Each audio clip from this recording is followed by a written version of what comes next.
Good evening viewers. இது ஒரு awareness video. என்னன்னா, செங்கல்பட்டு பக்கத்தில் இப்போ தான் யூடியூப்பில் பார்த்தேன் நான். கேஸ் வெடித்து அந்த லைனில் இருக்கிற எல்லாமே பில்டிங்லாம் இடிஞ்சு விழுந்து அதை கேட்கும்போதே ரொம்ப சோகமான ஒரு விஷயம். சிலிண்டரே இல்லை, சிலிண்டருக்கு மாலை போடுற மாதிரி, சிலிண்டர் கொண்டு வரனுக்கு மாலை போடுற மாதிரி, ஆர்த்தி எடுக்கிற மாதிரி, அதோட நின்று செல்ஃபி எடுத்துக்கிற மாதிரி, அதை பெட்டில் தூங்க வைக்கிற மாதிரிலாம் ரீல்ஸ் நிறைய போடுறீங்க. ஆனால் இந்த அவேர்னஸ் வீடியோ கண்டிப்பாக ஒவ்வொருத்தரும் அதை கண்டிப்பாக ஃபாலோ பண்ணுங்கள். தயவு பண்ணி சிலிண்டரு ஒவ்வொரு முறையும் கிச்சன் ஒர்க்கு முடிச்சு வெளியில் வரீங்களா, சிலிண்டர் ஆஃப் பண்ண பழகிக்கோங்க. அதே மாதிரி சிலிண்டருக்கு மேலே அதுக்கு மேலே தட்டோ தவாவோ குக்கரோ எதுவும் வைக்காதீங்க. ஒரு ஃபுல் சிலிண்டர், ஒரு எம்டி சிலிண்டர், ஒரு ஃபுல் சிலிண்டர், ஒரு யூஸ் பண்ணுற சிலிண்டர், அந்த மாதிரி பக்கம் பக்கத்தில் வைக்காதீங்க. அதெல்லாம் வைக்கக்கூடாது. நிறைய பேர் இப்போ சின்ன பசங்கள்லாம் வேலைக்கு போகிறீங்க, வீட்டில் அம்மா மாமியார் வீட்டில் தான் சமைக்கிறாங்க. ஸோ நீங்கள் ஒரு முறை வேலைக்கு போகும்போது சமையல் பண்ணி முடிச்சுட்டாங்கன்னு ஒரு முறை செக் பண்ணிக்கோங்க. சிலிண்டர் எந்த ஒரு ரீசனாக இருந்தாலும் போகும்போது சிலிண்டர் ஆஃப் பண்ணுங்க, அம்மா சிலிண்டர் ஆஃப் பண்ணுங்க அத்தைன்னு சொல்லிட்டு போங்க. நைட்டு படுக்கும்போது தயவு பண்ணி சிலிண்டர் ஆஃபில் இருக்கான்னு பார்த்துட்டு படுங்க.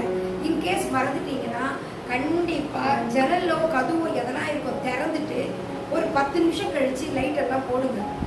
டக்கு டக்கு டக்கு லைட்டு போடாதீங்க. ஒரு லைட்டு போட்ட பாவம் தான், ஆனால் சிலிண்டர் வெடிக்கல. அந்த கேஸ் வந்து அந்த பில்டிங் ஃபுல்லாக வெடிஞ்சு அது பக்கத்து வீட்டு 2 பிஞ்சு குழந்தைங்க செத்துருக்காங்க. இது பேரெல்லாம் காயங்கள் அடைஞ்சிருக்காங்க.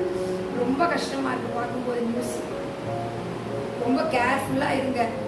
விறகு அடுப்பு எவ்வளோ நல்லது இப்போ நம்மளுக்கு தெரியுதுங்களா.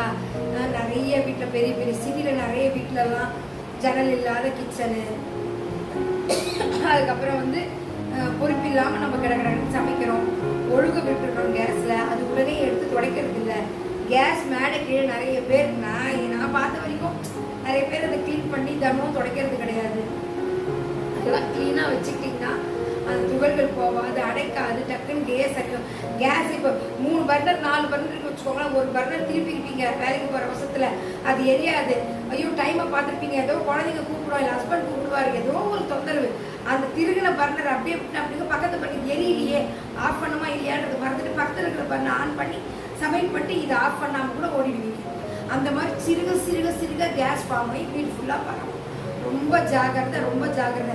அப்படியே வயசானவங்க சமையல் பண்ணுறாங்களா, அவங்களுக்கு நீங்கள் என்ன இருந்தாலும் சிலிண்டர் ஆஃப் பண்ணணும். சிலிண்டர் ஆஃப் பண்ணணும், இல்லை கேஸ் நாபியாச்சும் ஆஃப் பண்ணணும். அப்படியே இருந்தாலும் கேஸ் ஆஃபீஸில் போய் கேட்டிங்கன்னா அது என்னமோ ரவுண்டாக ஒன்று விற்கிறாங்க.